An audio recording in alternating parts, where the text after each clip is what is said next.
إن الحمد لله نحمده ونستعينه ونستغفره ونؤمن به ونتوكل عليه ونعوذ بالله من شرور أنفسنا ومن سيئات أعمالنا من يهده الله فلا مضل له ومن يضلله فلا هادي له وأشهد أن لا إله إلا الله وأشهد أن محمدًا عبده ورسوله يا أيها الذين آمنوا اتقوا الله حق تقاته ولا تموتن إلا وأنتم مسلمون يا أيها الناس اتقوا ربكم الذي خلقكم من نفس واحدة وخلق منها زوجها وبث منهما رجالا كثيرا ونساء واتقوا الله الذي تساءلون به والأرحام إن الله كان عليكم رقيبا يا أيها الذين آمنوا اتقوا الله وقولوا قولا سديدا يصلح لكم أعمالكم ويغفر لكم ذنوبكم ومن يطع الله ورسوله فقد فاز فوزا عظيما أما بعد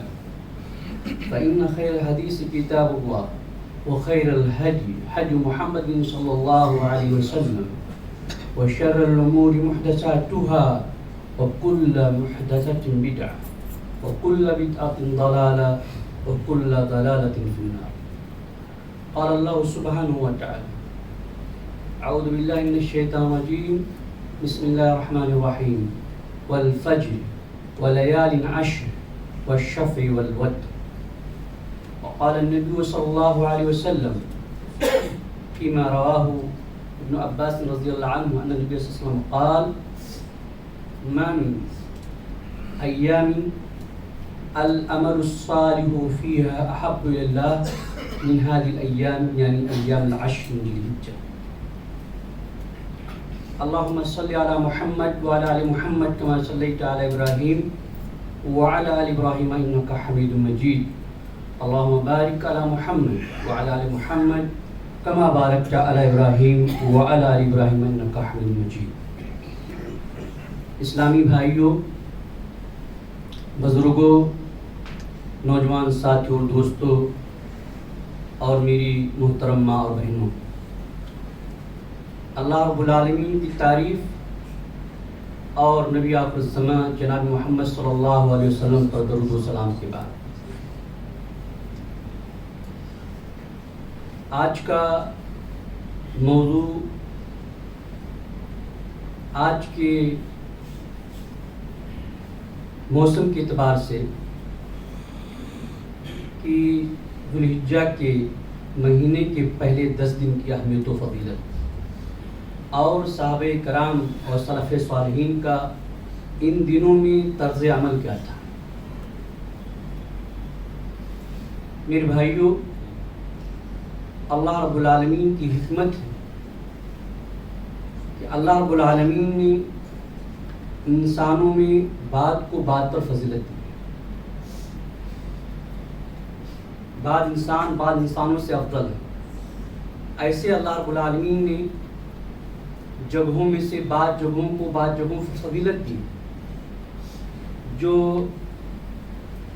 مدینہ کا مقام ہے وہ اور جگہوں کا مقام نہیں، اور جو مکہ کا مقام ہے، بیت اللہ الحرام کا جو مقام ہے وہ مدینہ کا مقام ہے۔ ایسے ہی اللہ رب العالمین نے دنوں میں بعض دنوں کو فضیلت دی۔ وہ دن عام دنوں سے افضل ہیں، وہ راتیں عام راتوں سے افضل ہیں، اور یہ اللہ رب العالمین کی حکمت ہے۔ اللہ رب العالمین نے اپنے بندوں کی بہتری کے لیے ان دنوں ان راتوں کو اہمیت دی تاکہ بندے اس میں زیادہ سے زیادہ نیک اعمال کر سکیں۔ آج انشاءاللہ ذوالحجہ کا چاند نکلے گا، نہیں تو انشاءاللہ کل نکلے گا۔ ذوالحجہ کے پہلے 10 دن اسلام کے اندر اتنی اہمیت رکھتے ہیں، وہ جب ہم قرآن و سنت کی نصوص کا مطالعہ کرتے ہیں تو پتہ چلتا ہے۔ اللہ رب العالمین نے سورۃ الفجر میں فرمایا والفجر ولیال عشر والشفع والوتر، قسم ہے صلاۃ فجر کی، اور قسم ہے 10 راتوں کی، قسم ہے وتر کی، اور قسم ہے شفع وتر۔ یہاں 2 باتیں۔ پہلی بات تو یہ ہے کہ چاہے فجر کی صلاح ہو یا 10 راتیں ہوں یا کوئی بھی چیز ہو جو اللہ کی مخلوق ہے، اللہ رب العالمین نے اپنی مخلوق کی قسم کیوں کھائی؟ اہل السنہ والجماعہ کا مذہب ہے، سلف کا مذہب ہے کہ اللہ تبارک تعالیٰ کے سوا کسی کی قسم کھانا یہ شرک ہے۔ تو اللہ رب العالمین اور رسول اکرم جناب محمد صلی اللہ علیہ وسلم جس چیز سے اپنے بندوں کو منع کر رہے ہیں، خود اللہ رب العالمین مخلوق کی قسم کیوں کھا رہا ہے؟ ابن تیمیہ رحمہ اللہ بیان کرتے ہیں کہ اللہ رب العالمین مخلوقات کی قسم کھاتا ہے، اس میں حکمت ہے، دلالت ہے اس کی ربوبیت کی، اس کی الوہیت کی، اور ساتھ ہی ان چیزوں کی عظمت ہے جس کی اللہ رب العالمین قسم کھا رہا ہے۔ یعنی اگر اللہ رب العالمین کسی چیز کی قسم کھا رہا ہے تو وہ چیز کی اہمیت دلانے کے لیے اللہ تعالیٰ قسم کھا رہا ہے، یعنی وہ چیز بڑی اہمیت اور فضیلت کا درجہ رکھتی ہے، اس لیے اللہ رب العالمین نے قسم کھائی ہے۔ اور آپ قرآن کے اندر کئی جگہوں پر دیکھیں گے اللہ تعالیٰ نے مخلوق کی قسم کھائی ہے، اللہ تعالیٰ نے قلم کی قسم کھائی ہے، اللہ تعالیٰ نے صلاۃ عصر یا وقت عصر کی قسم کھائی ہے، اللہ تعالیٰ نے تین والزیتون کی قسم کھائی ہے۔ ایسے ہی یہاں اللہ تعالیٰ نے فجر کی قسم کھائی ہے اور لیالی عشر کی قسم کھائی ہے۔ دوسرا نقطہ جو اس میں ہے وہ یہ کہ لیالی عشر 10 راتیں، یہ 10 راتوں سے کون سی رات مراد ہے؟ اس سلسلے میں صحابہ کرام کی تفاسیر میں مختلف اقوال ملتے ہیں، لیکن احمد بن حنبل نے رحمہ اللہ نے جس چیز کو راجح قرار دیا، جس کے ابن کثیر رحمۃ اللہ نے راجح قرار دیا ہے، وہ یہ کہ ان 10 راتوں سے مراد ذوالحجہ مہینے کی پہلی 10 راتیں ہیں۔ تو اللہ تبارک تعالیٰ نے اس آیت کے اندر گویا کہ ذوالحجہ کے پہلے 10 دن کی قسم کھائی ہے، اس بات کو بتانے کے لیے کہ اس کی بڑی اہمیت ہے۔ اور اس میں 2 لفظ اور ہیں، وتر اور شفع۔ وتر طاق کو کہتے ہیں، مفسرین کہتے ہیں وتر سے مراد یہ یوم عرفہ ہے، اور شفع سے مراد یوم النحر ہے، یعنی قربانی کا دن ہے۔ تو اس طرح اللہ رب العالمین نے ایک طرف تو 10 دن کی قسم کھائی، پھر یوم النحر کی قسم کھائی، اور پھر یوم عرفہ کی قسم کھائی۔ تو یہ اللہ رب العالمین نے قسم کھانا اس بات کی دلالت ہے، ان چیزوں اس کی بڑی اہمیت ہے۔ یہ پہلی دلیل ہے کہ ان راتوں کی، ایک دنوں کی اہمیت کیا ہے۔ ایک دوسری آیت میں اللہ تعالیٰ نے فرمایا وَأَذِّن النَّاسِ بِالْحَجِّ يَأْتُوكَ رِجَالًا وَعَلَىٰ كُلِّ ضَامِرٍ يَأْتِينَ مِنْ كُلِّ فَجٍّ عَمِيقٍ لِيَشْهَدُوا مَنَافِعَ لَهُمْ وَيَذْكُرُوا اسْمَ اللَّهِ فِي أَيَّامٍ مَّعْلُومَاتٍ۔ اللہ رب العالمین نے ان 10 دنوں کو ایام معلومات کہا ہے، یعنی وہ دن جو معلوم ہے۔ کیوں معلوم ہے؟ اس میں مفسرین کہتے ہیں کہ 3 وجہ سے ان کو معلومات کہا گیا ہے۔ پہلی چیز تو یہ کہ اللہ رب العالمین نے ان 10 دنوں میں حج اور حج کی باتوں کو فرض قرار دیا، اس لیے معلوم ہے۔ دوسری چیز یہ کہ اللہ تبارک تعالیٰ نے اس کی فضیلت بیان کی ہے، جس کی وجہ سے یہ معلوم ہے۔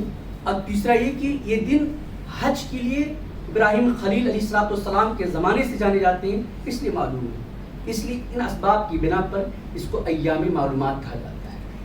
اور اللہ رب العالمین نے کہا وَيَذْكُرُوا اسْمَ اللَّهِ فِي أَيَّامٍ مَّعْلُومَاتٍ، کہ وہ اللہ رب العالمین کا ذکر کریں ایام معلومات میں۔ تو اللہ تبارک نے اس آیت کے اندر تمام مسلمانوں کو، تمام لوگوں کو اس بات کی دعوت دیتا ہے کہ ان 10 دنوں کے اندر اللہ رب العالمین کی کثرت سے ذکر کرو، یہ اس کی اہمیت ہے۔ اور ایک جو اللہ تعالیٰ نے فرمایا وَاذْكُرُوا اللَّهَ فِي أَيَّامٍ مَّعْدُودَاتٍ، وَاذْكُرُوا اللَّهَ فِي أَيَّامٍ مَّعْدُودَاتٍ، اور اللہ کا ذکر کرو معدود شمار کی ہوئی دنوں کے اندر۔ ابن عباس رحمہ اللہ فرماتے ہیں کہ ایام معدودات کتنے ہیں؟ 4 ہیں۔ ایک تو یوم النحر جس دن ہم قربانی کرتے ہیں، اس کے بعد ایام التشریق 11، 12 اور 13۔ تو 10، 11، 12، 13 یہ سب ایامی معدودات ہیں، جیسا کہ ابن عباس رضی اللہ تعالیٰ عنہ تفسیر ہے۔ اور اس میں بھی اللہ رب العالمین نے کیا کہا؟ وَاذْكُرُوا اللَّهَ فِي أَيَّامٍ مَّعْدُودَاتٍ، یعنی اللہ رب العالمین نے ذکر کی طرف یا ذکر پر بندوں کو ابھارا ہے کہ ان ایام کو غنیمت سمجھو اور اس کی افادیت کو سمجھو۔ یہ 3 آیتیں قرآن کی ہیں جو آپ کو اس بات کی طرف دعوت دیتی ہیں کہ آپ سے خطاب کرتی ہیں ان 10 دنوں کی کیا فضیلت ہے، کہ اللہ تعالیٰ نے اسپیشل طور پر ان کو ذکر کیا ہے۔ اللہ کے رسول صلی اللہ علیہ وسلم کی نصوص میں جب آتے ہیں، حدیث میں آتے ہیں، تو وہاں بہت سی حدیثیں ملتی ہیں۔ میں یہاں آپ کو 2 حدیث کوٹ کرتا ہوں۔ ایک حدیث احمد بن حنبل، مسند احمد بن حنبل کے اندر ہے، اور اس کے بعد الفاظ بخاری مسلم کے اندر ہے۔ ابن عباس کی روایت ہے کہ اللہ کے رسول صلی اللہ علیہ وسلم نے فرمایا ما من ایام العمل الصالح فیہا احب الی اللہ من هذه الايام، یعنی ایام العشر۔ ابن عباس رضی اللہ عنہ فرماتے ہیں کہ رسول اللہ صلی اللہ علیہ وسلم نے فرمایا کہ اللہ کے نزدیک ان 10 دنوں سے، یعنی عشر ذی الحجہ کے پہلے 10 دن، اللہ تبارک تعالیٰ کے نزدیک ان 10 دنوں سے زیادہ کوئی دن نہیں ہے جس میں اگر بندہ کوئی نیک عمل کرتا ہے تو اللہ تعالیٰ کو زیادہ پسند ہے۔ یعنی ان 10 دنوں میں عمل کرنا یہ اللہ تعالیٰ کے لیے بہت پسندیدہ ہے بنسبت دوسری دنوں میں عمل کرنا۔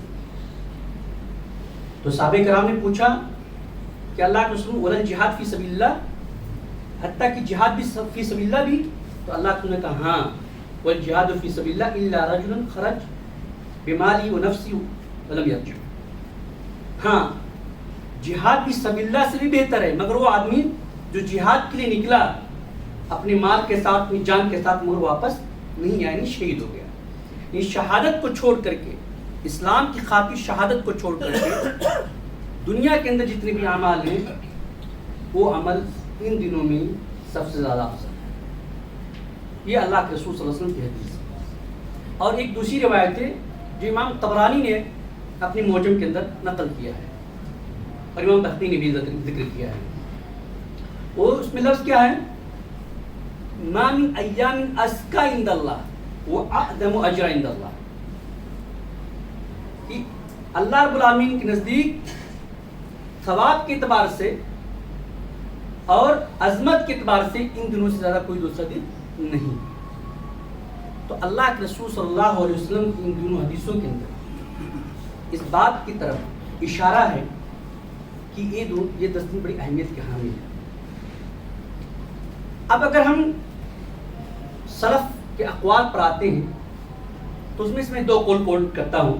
ایک انس بن مالک رضی اللہ تعالیٰ عنہ کا قول ہے، صحابی ہیں، کہتے ہیں کہ یہ 10 دن ایک دن 1000 دن کے برابر ہے، ایک دن 1000 دن کے برابر ہے، اور یوم عرفہ 10,000 دن کے برابر ہے۔ یہ انس بن مالک کا قول ہے۔ اور امام اوزاعی کہتے ہیں، امام اوزاعی رحمۃ اللہ علیہ بہت بڑے محدث ہیں، فقیہ بھی ہیں، ان کا بھی مذہب تھا، جیسے حنفی مذہب ہے، مالکی اور شافعی اور حنبلی مذہب ہے، ایسے امام اوزاعی رحمۃ اللہ کا بھی مذہب تھا، لیکن بہت سارے مذاہب مشہور نہیں ہوئے اور ختم ہو گئے۔ اس میں امام اوزاعی کا مذہب ہے، اور لیث بن سعد کا مذہب ہے، ثور کا مذہب ہے۔ سارے مذاہب ان کو مطلب زندگی نہیں ملی، وہ خالی کتاب موجود ہے، لیکن یہ بھی مذاہب تھے۔ تو امام اوزاعی رحمۃ اللہ علیہ ایک صاحب مذہب ہیں اور محدث بھی، فقیہ بھی۔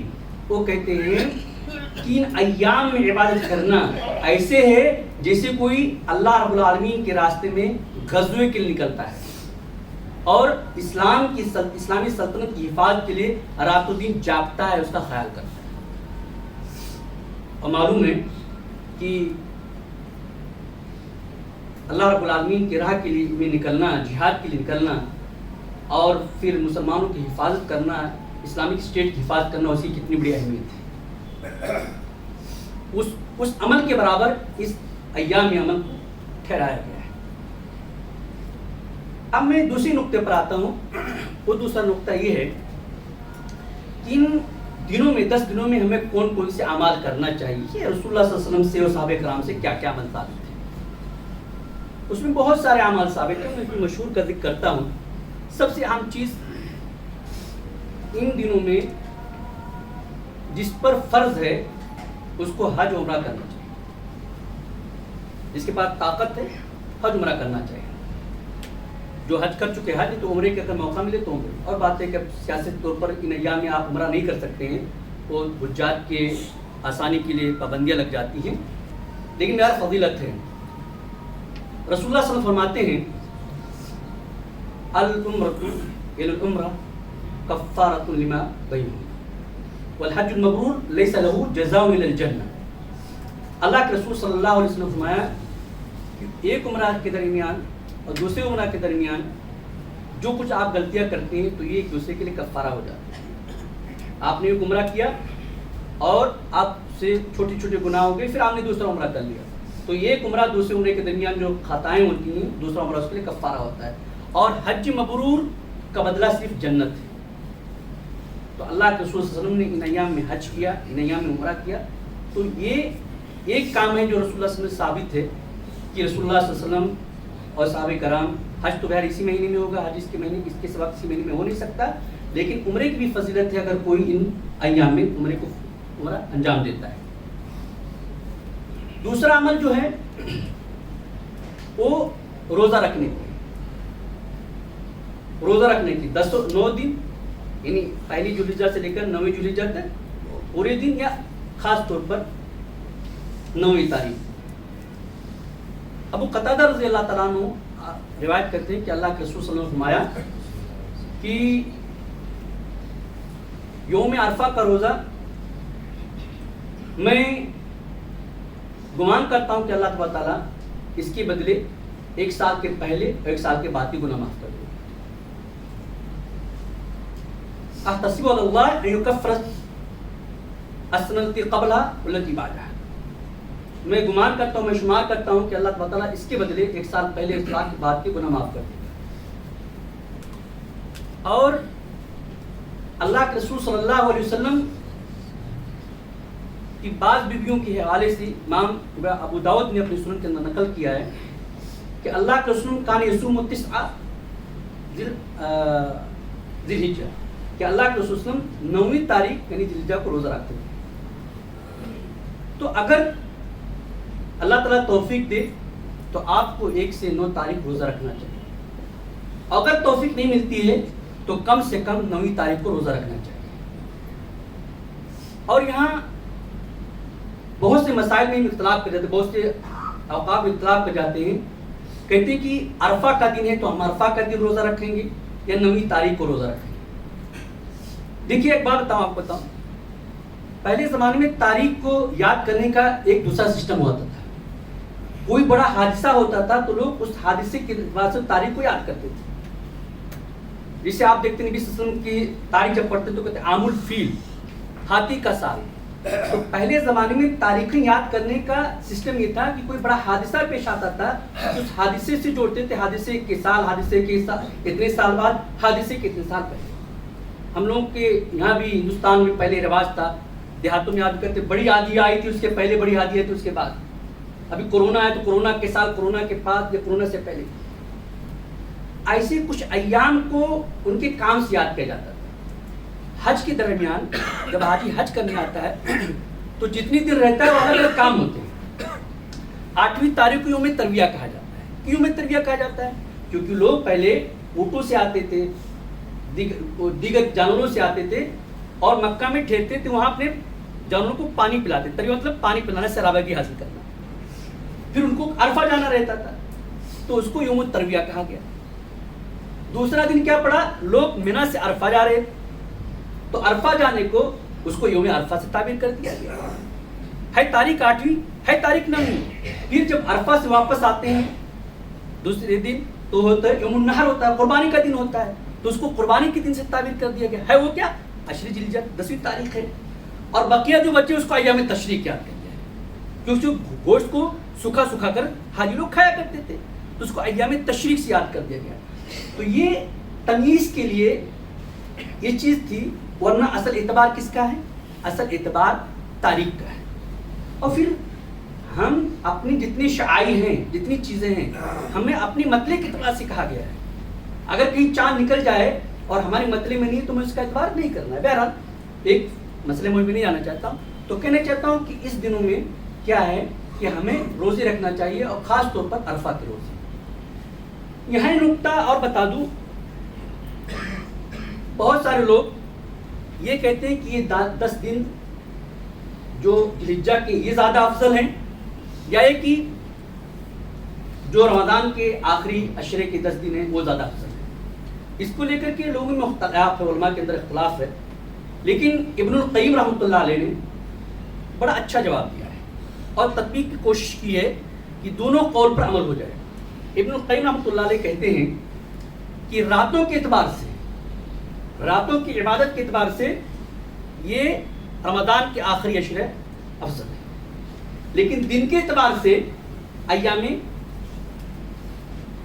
ذی الحجہ جو پہلے 10 دن ہیں یہ زیادہ افضل ہے۔ کیوں؟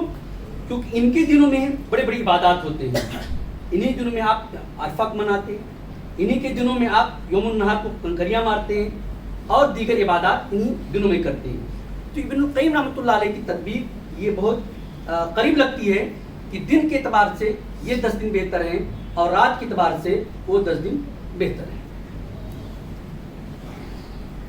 ان دنوں کے اندر روزے کے علاوہ تکبیرات کا بھی حکم ہے، اور تکبیرات 2 طرح سے، تکبیرات ایک ہے مطلق اور تکبیرات ایک ہے مقید۔ مطلق کہتے ہیں جنرل، عام، اور مقید کہتے ہیں جو خاص کر دیا گیا اتنے سے اتنے کے بیچ۔ مطلق یہ ہے کہ آپ مثلا آج چاند دیکھیں ذی الحجہ کی، تو آج ہی سے تکبیر پکارنا شروع کر دیں، کب تک؟ ایام تشریق کے آخری دن عصر کی نماز تک یا سورج غروب ہونے تک۔ یہ ہے مطلق تکبیرات۔ اور مقید کیا ہے؟ مقید ہے کہ عرفہ کے دن فجر کے بعد سے لے کر کے، عرفہ کے دن یوم النحر کے دن فجر کے بعد سے لے کر کے اور پھر ایام تشریق کے آخر تک آپ تکبیرات پکاریں۔ تو یہ مقید تکبیر ہے اور مطلق تکبیر۔ مطلق تکبیرات میں کیا ہے؟ آپ کبھی بھی پکارو، آپ فجر کے بعد پکارو، عصر کے بعد پکارو، نماز سے پہلے، نماز کے بعد، جب بھی چاہو پکارو۔ لیکن مقید میں ہے کہ نماز کے بعد، مقید تکبیرات میں کیا ہے کہ آپ نماز کے بعد تکبیرات کو پکاریں۔ لیکن سوال ہے کیا نماز کے بعد اللہ السلام علیکم وعلیکم السلام کہنے بعد تکبیرات؟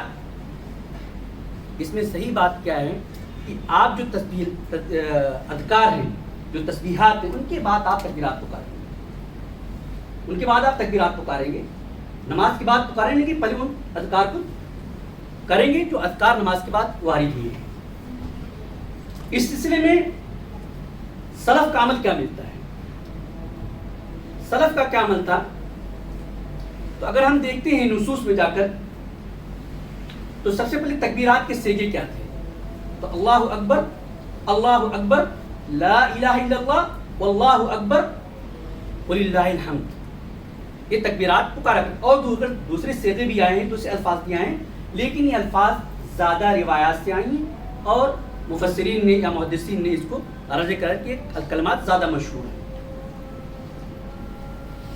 ہاں، حاجیوں کے لیے عرفہ کے دن، جیسا کہ حضرت علی رضی اللہ تعالیٰ عنہ کا قول ہے کہ انہوں نے فرمایا کہ اللہ کے رسول نے فرمایا کہ جس کو میں نے اور میرا علاوہ دیگر انبیاء نے عرفہ کے دن کہا ہے، وہ کہا ہے لا الہ الا اللہ وحدہ لا شریک لہ لہ الملک والحمد وهو علی کل شیء قدیر۔ یہ عرفہ کے اندر جب حاجی ہوگا تو یہ تحلیلات کثرت سے کرے گا، لیکن عام کے لیے جو تکبیرات کا حکم، اور تکبیرات کے سلسلے میں ہے کہ ابو بکر، ابو ہریرہ رضی اللہ تعالیٰ عنہ، حضرت ابن عمر رضی اللہ تعالیٰ عنہ، یہ لوگ اتنی کثرت سے کرتے تھے کہ یہ لوگ بازاروں میں جاتے تبھی تکبیرات پکارا کرتے تھے، بازاروں میں جاتے تھے تبھی تکبیرات پکارا کرتے تھے۔ ابن عباس کا عمل، مجاہد بن جبر کا عمل، اور ایسے بہت سے تابعین کا عمل ہے کہ کثرت سے کیا کرتے ہیں، تکبیرات کو پکارا کرتے ہیں. اور حالت تو یہ تھی کہ ان 10 دنوں کی اہمیت سلف کے اندر اتنی تھی کہ سلف صالحین جو ہے وہ درس حدیث بند کر دیا کرتے تھے، قرآن کی تفسیر کا جو درس دیتے اس کو بند کر دیا کرتے تھے.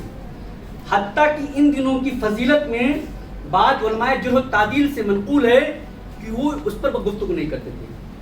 ابو زرع رازی کے پاس ایک شخص آیا اور کچھ راویوں کے بارے میں بات کرنا چاہا، تو انہوں نے کہا بہتر ہے کہ ان 10 دنوں کے بعد آپ مجھ سے بات کرو. ابو حاتم رازی کے پاس ایک آدمی آیا اور کچھ راویوں کے بارے میں بات کرنا چاہا، تو کہا بہتر ہے کہ 10 دنوں کے بعد بات کرو. یعنی ان کا یہ عمل تھا کہ درس قرآن اور درس حدیث کو بند کر کے کس میں مشغول ہو جاتے تھے؟ اللہ تعالیٰ کے ذکر مشغول ہو جاتے تھے، کثرت سے عبادت کرتے تھے، کثرت توبہ کرتے تھے اور کثرت سے استغفار کرتے تھے. تو ان ایام کے اندر روزے، تکبیرات اور اس کے ساتھ استغفارات، یہ ساری عبادات ہیں. اس کے ساتھ قربانی بھی ہے جس کی تفصیلات انشاءاللہ آپ اگلے خطبے میں کسی شخص سے، کسی عالم سے سنیں گے. میں اپنی بات کو اس پر ختم کرتا ہوں، اللہ تعالیٰ سے دعا کرتے ہوئے کہ اللہ تعالیٰ ہم اور آپ کو نیک عمل کی توفیق عطا فرمائے اور ہمیں اس بات کی توفیق عطا فرمائے کہ ہم ان 10 راتوں کی قدر کر سکیں، اس کی عظمت کر سکیں اور ہم اس کا استعمال کر سکیں. اللہ تعالیٰ سے دعا ہے کہ اللہ تعالیٰ ہمیں جو پریشانی کو دور کر دے. اللہ تعالیٰ ہمیں جو مریض ہیں ان کو شفائے کاملہ عاجلہ عطا فرما.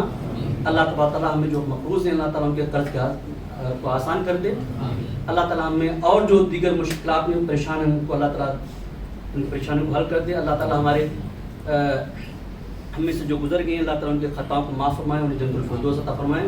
آمین یا رب العالمین. وآخر الدعوانا الحمدللہ رب العالمین. بارک اللہ لنا ولکم فی القرآن المجید ونفعنا وإیاکم بالآیات والذکر الحکیم. انہ تعالی جواد کریم ملک بر.